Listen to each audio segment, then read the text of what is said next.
Alhamdulillahi ala ihsanih wa syukurlahu ala taufiqihi wa amtinanih. Asyhadu an la ilaha illallah wahdahu la syarika lahu ta'ziman li sya'nih. Wa asyhadu anna nabiyyana Muhammadan abduhu wa rasuluhu ata ila ridwani.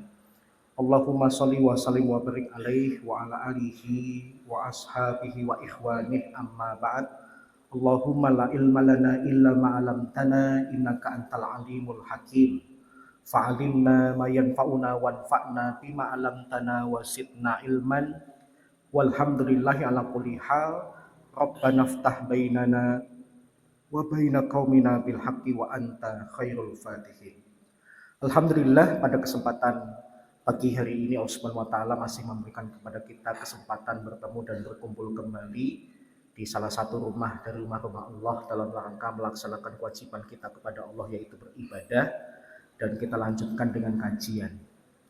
Hari ini tema kita adalah muqaddimah fikih muamalah. Muqaddimah fikih muamalah. Yang pertama berkaitan dengan masalah ilmu fikih. Umumnya ilmu fikih itu oleh para ulama dibagi menjadi dua.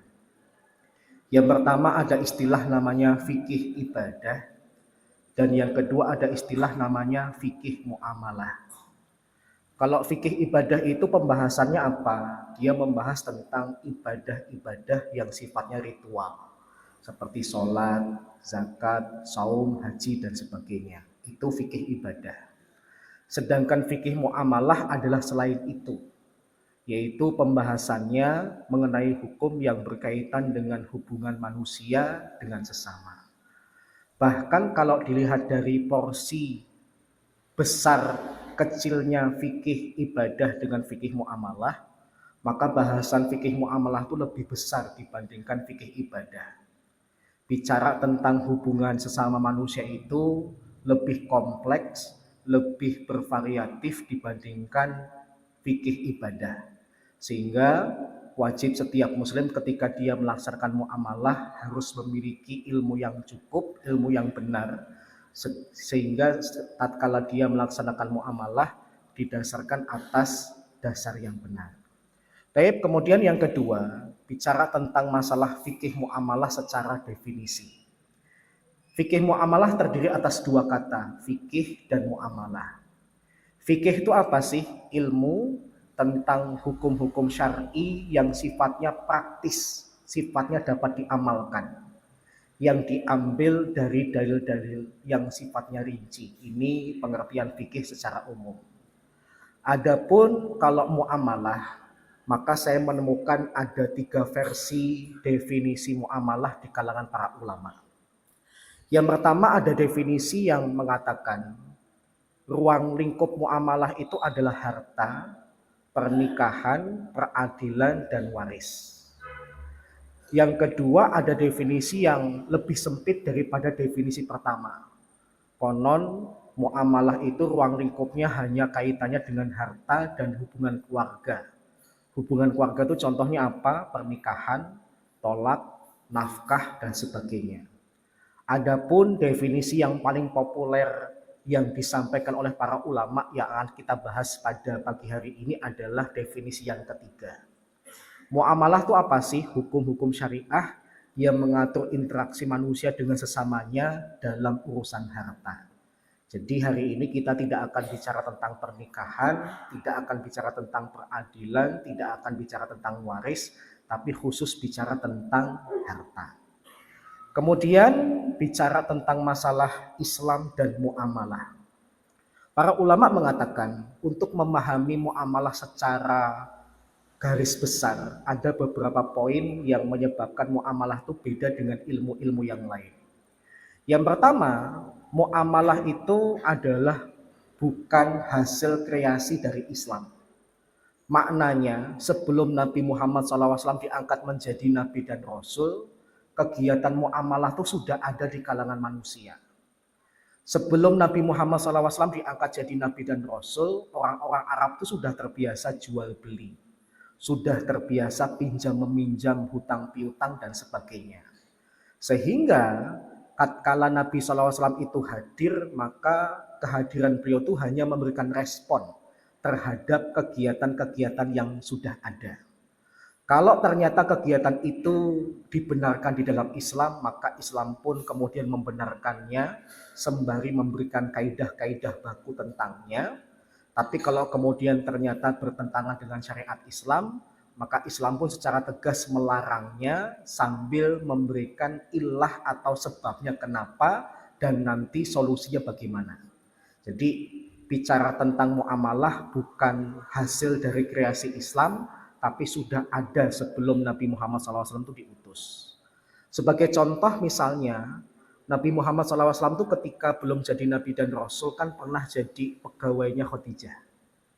Berarti antara Nabi dengan Khadijah itu sudah ada muamalah. Sifatnya apa? Mudharabah, bagi hasil keuntungan. Sebelum Nabi Muhammad SAW kemudian masuk ke Madinah, orang-orang di Madinah itu terbiasa melakukan akad salam. Akad salam itu apa? Bayar dulu, barangnya belakangan. Nah, karena ini sudah menjadi tradisi orang-orang Madinah, maka Nabi pun kemudian memperbolehkannya, tapi dalam rangka menjaga supaya akad salam ini tidak sampai bertentangan dengan syariat Islam, maka kemudian Nabi memberikan kaidah-kaidah besarnya. Kemudian yang kedua, sifat dari muamalah itu apa? Sifatnya adalah hanya bersifat kaidah umum, bukan aturan teknis. Bicara tentang riba, itu cirinya apa? Alasan diharamkannya bagi apa? Bentuknya bagaimana? Itu cuma kaidah teknis. Adapun kemudian nanti mempraktekkannya selama tidak bertentangan dengan Islam, Islam memperbolehkan. Misalnya kaitannya dengan orang jualan saja. Selama jual beli itu yang dilakukan tidak bertentangan dengan syariat Islam, maka silahkan menggunakan teknik marketing sebebas-bebasnya. Ada orang teknik marketingnya itu beli satu dapat dua. Ada orang marketingnya kalau kemudian beberapa kali beli nanti gratis satu dan sebagainya. Selama itu tidak bertentangan dengan syariat Islam, maka silahkan. Kemudian yang ketiga, yang menjadi ciri khas muamalah itu apa? Landasannya adalah akidah dan akhlak. Landasan akidah itu maksudnya apa? Bahwasanya yang kita tasarrufkan, yang kita belanjakan, itu hakikatnya semuanya milik Allah. Kenapa? Karena berulang-ulang di dalam Al-Quran Allah berkata, lillahi ma fis samawati wa ma fil ardh. Milik Allah lah segala sesuatu yang ada di langit dan di bumi. Sehingga hakikatnya meskipun kita yang belanja, kita yang bertransaksi, tapi sebenarnya barang itu bukan milik kita. Punya siapa? Punya Allah Subhanahu wa taala. Sehingga saya teringat dengan kisah Abu Hanifah rahimahullah taala. Kita tahu Abu Hanifah itu salah seorang imam madhab yang 4. Yang beliau itu selain terkenal sebagai seorang faqih, seorang ulama besar dalam dunia fikih, beliau itu juga backgroundnya pedagang. Suatu ketika beliau itu dapat keuntungan besar, kemudian keuntungannya itu beliau bagikan kepada para ulama-ulama hadis yang sudah sepuh. Dan tatkala beliau memberikan harta keuntungan dari perdagangan itu, beliau kemudian berpesan, jangan puji saya, tapi puji Allah. Karena yang ada pada hari ini itu hakikatnya adalah milik Allah semata. Jadi landasan muamalah yang didasarkan kepada aktivitas Abu Hanifah ini mengingatkan kita bahwasanya setiap transaksi yang kita lakukan itu pada hakikatnya bukan milik kita, tapi hakikatnya adalah milik Allah Subhanahu wa taala. Dan kalau sudah dihubungkan dengan Allah, maka amanahlah dan bertanggung jawablah. Kemudian bukan cuma akhlak, bukan cuma akidah, tapi juga berlandaskan akhlak. Maksudnya apa? Dalam bermuamalah tidak ada istilah aturan bebas. Tetap ada aturan-aturan di mana satu pihak tidak boleh sengaja untuk dirugikan. Bahkan prinsipnya kalau bisa saling menguntungkan. Tidak boleh ada sifat tipu menipu dan sebagainya. Maka dalam muamalah yang diatur di dalam Islam itu bukan cuma akidah saja yang jadi aturannya, tapi akhlak pun juga menjadi aturan. Kemudian yang keempat, yang menjadi ciri khas dari muamalah dalam Islam itu adalah bertolak dari maqasidus syariah. Dari tujuan kenapa syariat itu dimunculkan, yaitu untuk menimbulkan maslahat, dan mencegah terjadinya madharat. Kemudian karakteristik fikih muamalah yang ada di dalam Islam itu apa? Yang pertama, muamalah dalam Islam itu punya prinsip bahwasanya hukum asal segala sesuatu itu boleh dan halal. Yang prinsip ini beda dengan prinsip ibadah. Ibadah itu hukum asalnya haram sampai nanti ada dalil yang mengatakan boleh. Jadi kita itu tidak boleh sholat sampai kemudian ada dalil tentang sholat. Kita tidak boleh zakat sampai kemudian memang ada dalil tentang zakat. Karena hukum asalnya itu sebenarnya haram atau tidak boleh. Tapi kalau kaitannya dengan muamalah terbalik. Hukum asalnya boleh sampai nanti ada dalil yang melarangnya. Jadi kalau bicara tentang masalah dalil ibadah adalah adakah dalil yang menunjukkan dilaksanakannya. Tapi kalau kemudian dalil tentang masalah fikih muamalah malah kebalik. Ada enggak dalil yang melarang kegiatan ini? Misalnya, kenapa kalau kita meminjamkan uang 1 juta enggak boleh melebihkan dengan kembalian 1.100.000? Oh, karena itu riba. Kenapa kok kemudian riba dilarang? Tunjukkan dalil keharamannya. Kemudian yang kedua, orientasi dari fikih muamalah itu adalah ilat dan maslahat. Yang membedakan antara muamalah dengan ibadah itu apa? Kalau yang namanya muamalah pasti ada sebabnya. Ketika misalnya Islam mengharamkan riba, karena Islam mencegah adanya penindasan dari satu pihak kepada pihak yang lain. Kenapa kok Islam kemudian melarang ada sistem gharar? Tidak boleh ada sistem tipu menipu karena akan merugikan salah satu pihak. Kenapa sih Islam kok melarang adanya judi? Karena membuat orang malas untuk bekerja. Jadi setiap bahasan muamalah itu pasti ada alasannya. Tapi kalau ibadah belum tentu atau bahkan tidak ada alasannya.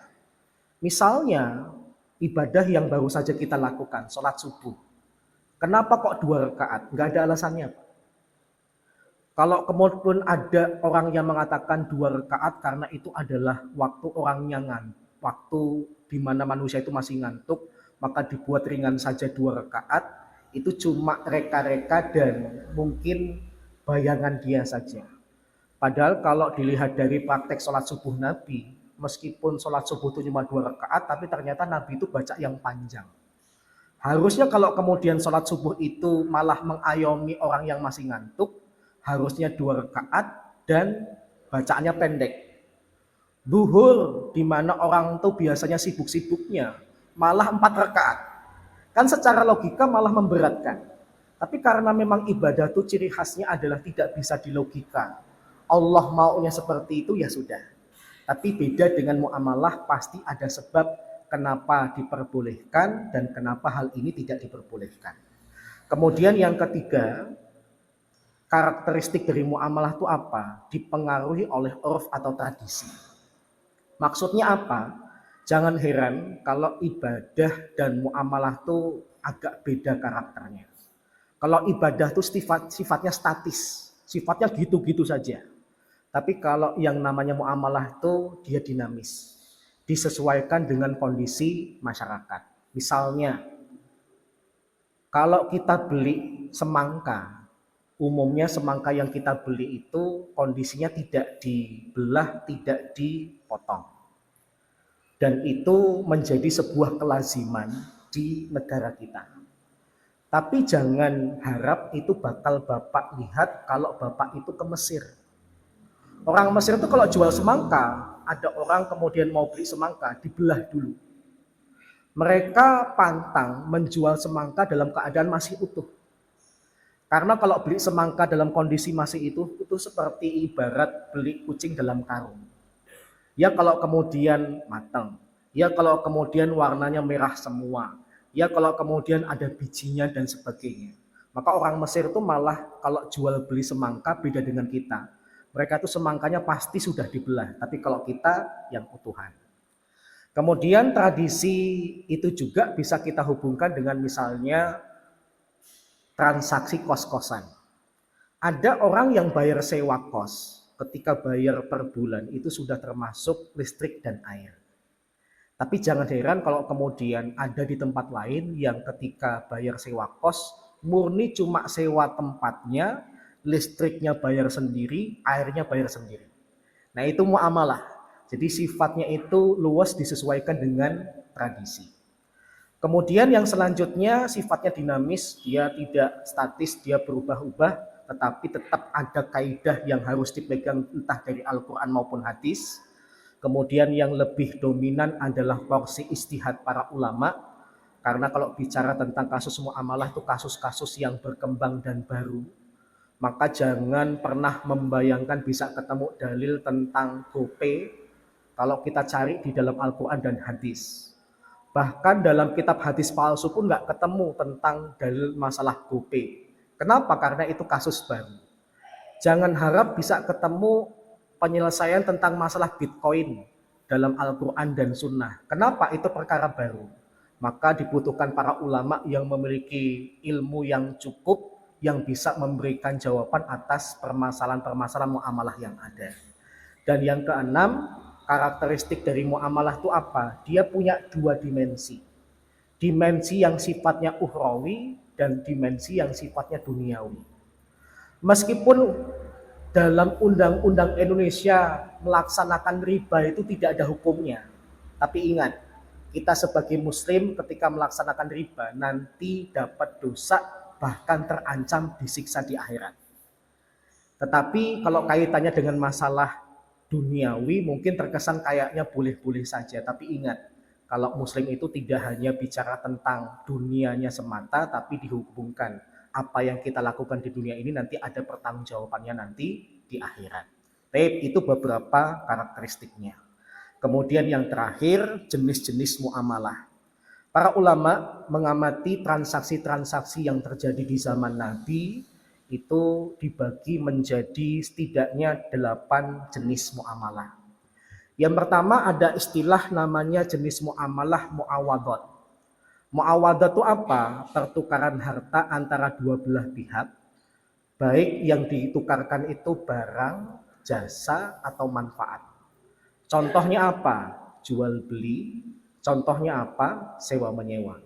Jual beli dan sewa menyewa itu kalau dilihat dari jenis muamalah, masuknya adalah muawadhat. Kemudian yang kedua, ada jenis muamalah namanya tabarruat. Tabarruat itu apa? Memberikan harta atau manfaat dari seseorang kepada orang lain, baik sifatnya langsung atau di kemudian hari tanpa adanya imbalan. Dan tujuannya apa? Untuk semata-mata melakukan kebaikan. Misalnya apa? Wasiat. Misalnya apa? Wakaf. Misalnya pinjam meminjam, dan misalnya adalah hutang. Ini masuknya tabarruat. Kemudian yang ketiga ada jenis muamalah yang disebut iskotot. Iskotot itu apa? Akad yang bertujuan untuk menggugurkan kepemilikan atau hak dari seseorang. Misalnya akad membebaskan budak, seperti yang dilakukan oleh Abu Bakar As-Siddiq ketika membeli Bilal bin Rabah. Seperti akad membebaskan hutang seseorang. Tatkala kita menghutangi seseorang, ternyata dia tidak punya potensi untuk melunasi atau membayar, maka ya sudah, kita anggap lunas, kita bebaskan hutangnya, maka itu istilah jenis muamalah, yaitu disebut dengan iskotot. Kemudian yang keempat ada istilah namanya itlaqot. Itlaqot itu apa? Pemberian kuasa kepada seseorang terhadap sesuatu yang tidak boleh dia kelola sebelum terjadinya akad. Misalnya kasus wakalah mewakilkan. Seperti dalam hadis itu Nabi SAW itu pernah ingin beli kambing. Tapi beliau kemudian tidak beli sendiri, memerintah salah seorang sahabat yang bernama Urwah Al-Bariki untuk dibelikan. Nabi berikan kepada dia 1 dinar. Dan umumnya harga kambing di saat itu tuh 1 ekor kambing 1 dinar. Tapi karena Urwah itu pinter nawar, pulang tuh bukan cuma bawa 1 ekor kambing, bawa 2, gitu ya. Subhanallah, gitu ya. Kemudian Nabi SAW tanya, loh, kok 2 kambing, yang 1 milik siapa? Enggak ya Rasulullah, semuanya dari uangmu 1 dinar. Cuma tadi karena saya pintar dalam menawar, saya dapatnya 2. Maka Nabi SAW kemudian akhirnya mengatakan, ya sudah, karena tadi niat saya adalah beli 1 ekor kambing, maka 1 ekor kambing ini milik saya, dan yang ini bonus untuk kamu. Nah, itu namanya wakalah. Duitnya sebenarnya punyanya Nabi, tapi kemudian ditransaksikan oleh orang lain yang diberikan kuasa oleh Nabi. Kemudian yang kelima ada istilah namanya takyidat. Takyidat itu kebalikan dari yang keempat, kebalikan dari itlaqot. Takyidat itu apa? Akad yang tujuannya mencegah atau membatasi orang untuk menggunakan atau mengolah harta yang sebelumnya adalah haknya. Ini pernah kita bahas, yaitu tentang kasus hajar harta beberapa orang, diantaranya anak yang belum balik. Ada orang tua meninggal, ahli warisnya itu adalah anak tapi belum balik. Maka di dalam Islam itu diberlakukan hukum hajar. Hajar itu apa? Hartanya ditahan dulu, dikelola dulu oleh orang balik yang merupakan keluarganya, dan baru nanti 100% diberikan kepada anak itu kalau dia sudah punya kemampuan untuk mengelola harta itu dengan baik. Nah, itu kebalikan dari itlaqot. Kemudian yang keenam ada istilah namanya musyarokat. Musyarakah itu adalah perjanjian antara satu pihak atau lebih dalam usaha yang diiringi dengan penyertaan modal dan pembagian keuntungan sesuai dengan kesepakatan. Kita menyebutnya dengan syirkah atau persekutuan. Bentuknya macam-macam dalam Islam, ada syirkah mufawadah, syirkah inan, muzaroah, musakoh dan sebagainya. Kaitannya dengan pertanian, kalau kebun saya ini airnya dari bayar atau airnya dengan tidak bayar, itu nanti kan ada perjanjiannya tersendiri.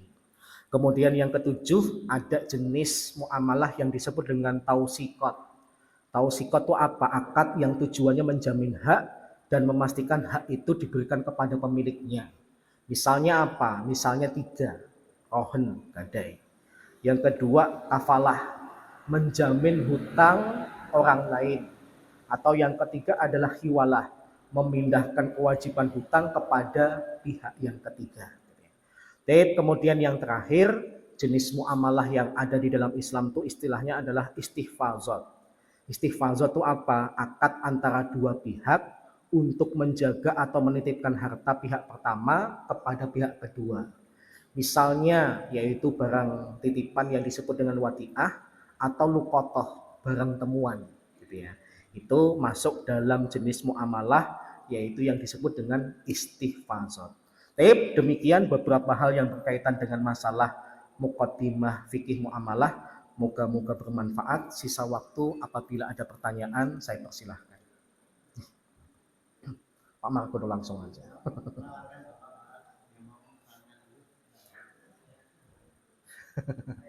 Ji.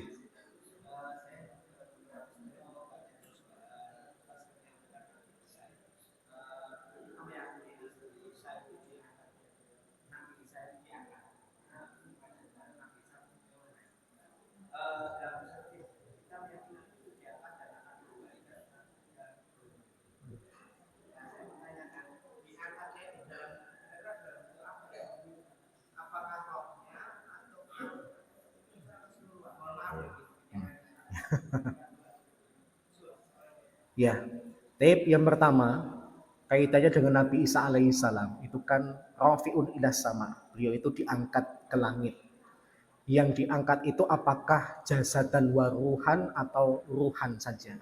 Apakah yang diangkat itu adalah jasad dan roh beliau, atau yang diangkat itu adalah rohnya saja?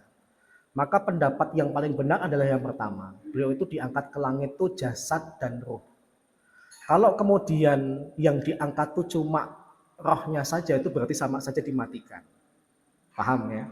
Ya, jadi lebih kuat pendapat yang pertama, beliau itu diangkat jasad dan roh, tidak hanya roh saja yang diangkat, jasadnya kemudian tinggal di bumi. Kalau beliau kemudian jasadnya tinggal di bumi alias meninggal, maka pasti ada berita tentang jasadnya Nabi Isa alaihissalam.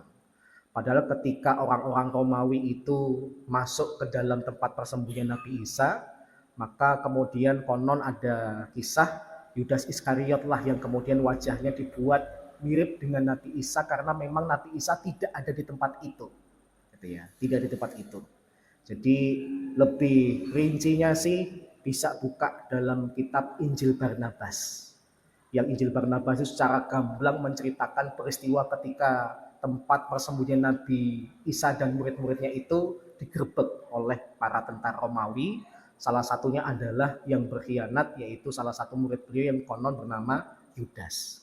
Jadi lebih kuat pendapat ruhan wajah sadan dibandingkan hanya roh saja.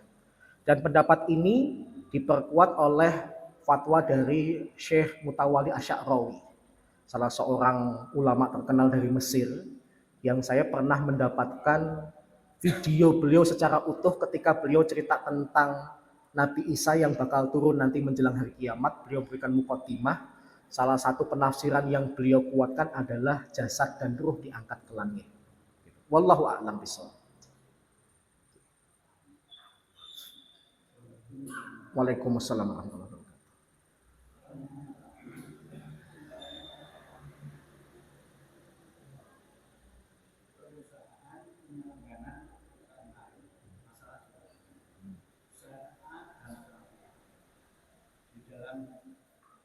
Pembelian A membeli barang-barang dari B dengan kurir atau gas. Nah, setelah beberapa kali perjalanan itu si B itu memberi hadiah kepada utusan dari A itu tadi. Ya, hadiah itu tadi kalah enggak untuk utusan dari A. Ya. Kasus yang sering terjadi ya. Kalau disuruh kemudian ternyata akhirnya dapat komisi gitu ya. Apa hukum komisi bagi orang yang menjadi kurir atau menjadi pesuruh dalam sebuah transaksi? Para ulama beda pendapat. Ada yang mengatakan baru boleh kalau kemudian dia ngomong dulu kepada perusahaan A. Tapi ada juga yang mengatakan itu langsung jadi miliknya si B. Tapi lebih amannya pakai pendapat yang pertama. Kalaupun dia dapat komisi, ngomong kepada perusahaan, Bapak tadi saya dari perusahaan B dapat komisi karena saya sering mengambil atau mengantarkan barang dari perusahaan kita kepada perusahaan mereka, saya kemudian dapat komisi. Ini hukumnya saya serahkan kepada perusahaan ini atau untuk saya. Itu lebih enak seperti itu, Pak. Ada para ulama yang mengatakan boleh dengan syarat, tapi ada juga yang mengatakan nggak boleh karena si kurir ini murni milik si perusahaan A. Jadi kalau kemudian si perusahaan B mau memberikan sesuatu kepada si kurir ini, maka tidak boleh ada kaitannya dengan perusahaan si A. Paham ya? Jadi tapi dari dua pendapat ini, saya lebih cenderung kepada pendapat yang pertama. Boleh tapi dengan syarat. Yang kita bisa kiaskan dengan si Urwah tadi, tatkala membelikan Nabi itu kambing. Bawanya 1 dinar, biasanya cuma dapat 1 kambing, malah dapat 2 kambing. Apa tanggapan Nabi? Gitu ya. Nabi SAW kemudian si Urwah saking jujurnya tanya, ya Rasulullah, ini biasanya dapat 1, tapi ini kok malah dapat 2. Ini status yang satu gimana? Nabi kemudian mengatakan, ya sudah, 1 dinar itu biasanya dapat 1 kambing, kok kamu malah dapat 2, yang satu untuk kamu. Berarti kan lebih enak dibicarakan dulu kepada pihak yang pertama, daripada kemudian langsung diotomatiskan milik saya. Bisa saja sih sebenarnya Urwah ketika beli 1 dinar dapat 2 kambing, kemudian kambing bonusnya itu dipulangin dulu, kemudian kepada Nabi bawa 1 kambing, bisa saja dia. Tapi karena di zaman itu para sahabat haus dengan ilmu dan mereka tidak ingin muamalah mereka nanti menjadi sesuatu yang salah, maka mereka tanyakan dulu kepada yang bersangkutan. Jadi baru boleh kalau kemudian ditanyakan dulu kepada perusahaan. Kalau perusahaannya sih kalau baik ya itu jatah kamu gitu ya. Jadi kalau kemudian ternyata ini kan muncul gara-gara saya, berarti milik perusahaan, ya sudah, dia harus merelakan. Wallahu a'lam. Ada lagi? Ya, Bapak. Hmm. Akidat. Misalkan saya mengambil mobil Hmm.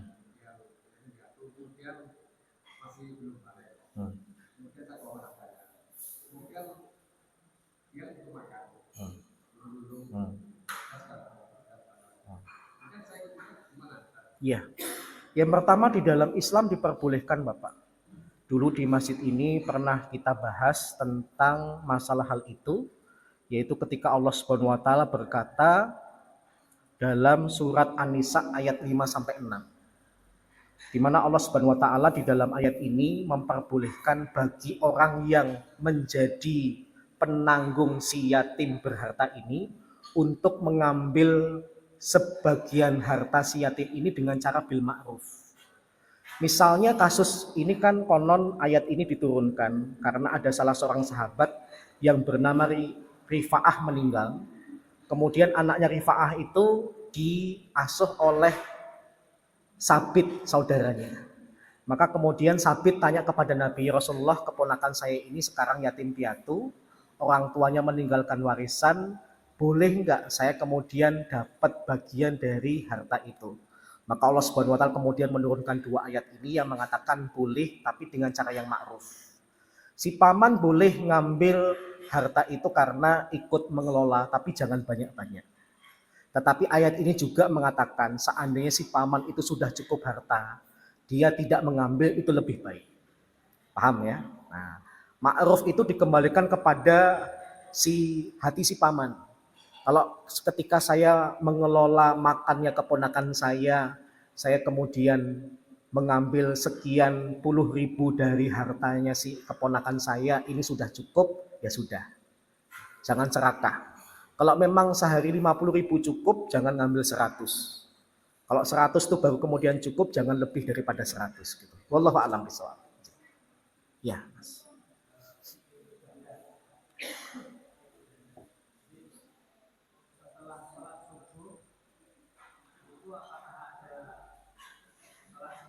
Ya. Baik.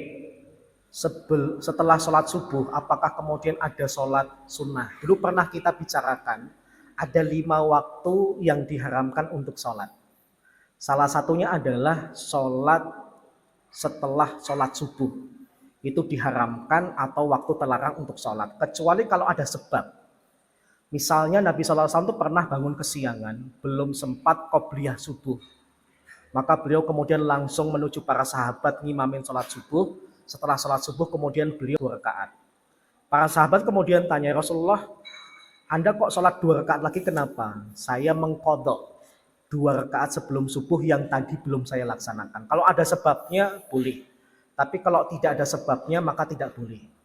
Adapun istilah sholat isyraq atau syuruk, dulu juga pernah kita bahas, para ulama beda pendapat. Ada yang mengatakan isyraq atau syuruk itu adalah bagian dari sholat duha. Duha di waktu awal itu namanya isyraq atau syuruk, tapi ada juga yang mengatakan isyraq atau syuruk itu sendiri, sholat duha itu sendiri. Kalau saya pribadi, saya memilih pendapat yang kedua. Isyraq atau syuruk itu sholat tersendiri, sholat duha itu tersendiri. Jadi kalau dimaknai adakah sholat sunnah setelah sholat subuh, kalau nanti menunggu matahari itu agak meninggi, yang kemudian disebut dengan sholat isyraq atau syuruk, maka itu ada. Tapi kalau kemudian selain isyraq atau syuruk, maka tidak ada. Wallahu a'lam bishawab.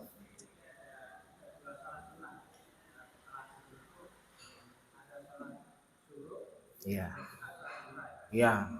Jadi memang diperdebatkan apakah isyraq atau syuruk itu bagian duha atau dua yang berbeda. Saya lebih milih pendapat yang berbeda. Tapi kalau kemudian pertanyaannya apakah ada 2 jenis sholat setelah sholat subuh, jawabannya iya. Cuma afdolnya sholat duha itu kan hina tarmadul fisal, tatkala anak-anak onta itu kepanasan. Kalau isyraq itu kan bagusnya malah tatkala matahari itu sedang terbit. Ya kan? Di awal-awal waktu pagi. Tapi kalau kemudian duha itu malah bagusnya tatkala agak panas. Kalau ukuran waktu kita itu sekitar jam 10 sampai jam 11 itu sebagus-bagusnya sholat duha. Kemudian jangan dimaknai jam 11 sampai jam 12. Kalau jam 11 sampai 12 itu yang kepanasan bukan anak ontanya tapi induk ontanya. Paham ya? Jadi sebaik-baik sholat duha seperti itu. Yang kedua, jangan kaget ya, jangan kaget. Sholat duha itu menurut pendapat mayoritas ulama itu paling bagus malah sebenarnya dilakukan jarang-jarang. Meskipun kalau bapak ibu tiap hari melakukan nggak dosa.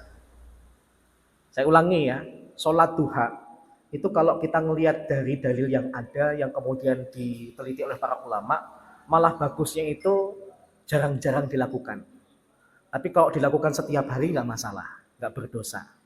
Bahkan ada riwayat yang kemudian saya mendengar langsung dari Syekh Saleh bin Al-Fauzan, Hafizahullah Ta'ala. Syekh Saleh bin Fauzan itu pernah ditanya, apa hukum sholat duha seminggu sekali? Beliau kemudian mengatakan, malah utamanya seperti itu. Tapi kalau kalian lakukan setiap hari, tidak masalah. Gitu ya. Dan ternyata ketika kita buka dalam kitab-kitab fikih, kitab-kitab hadis, ternyata memang Nabi itu tidak merutinkan setiap hari sholat duha. Adapun kaitannya dengan keutamaan sholat duha, yaitu sedekah atas setiap sendi atau ruas tubuh, memang itu kaitannya dengan fadilah. Tapi tidak kaitannya dengan masalah harus setiap hari. Paham ya? Wallahu a'lam bishawab. Satu lagi, ya.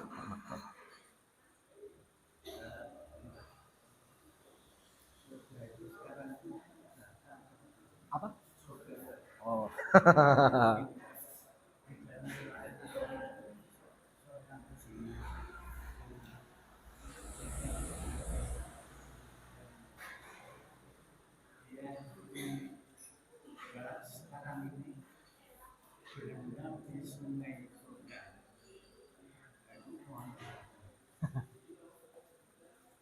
Tapi memang dalam kitab-kitab akidah itu terjadi pembahasan.